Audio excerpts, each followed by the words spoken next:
అండి. ఇప్పుడు పాముల వల్ల కలిగే లాభాల నష్టాల గురించి మనం తెలుసుకుందాం.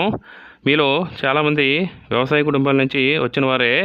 అయితే రైతులు పొలంలో పంట వేస్తారు కదా! ఆ పంటని కొన్ని ఎలకలు, పురుగులు నాశనం చేస్తుంటాయి.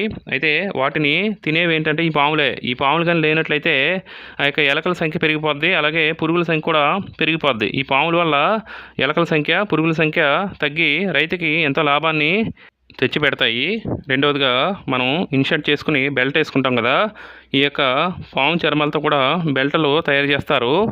అయితే మన దేశంలో ఎవరు కూడా ఈ బెల్టులను వాడరు. అదే ఇతర దేశాల్లో అయితే ఈ బెల్టులకి చాలా డిమాండ్ ఉంది.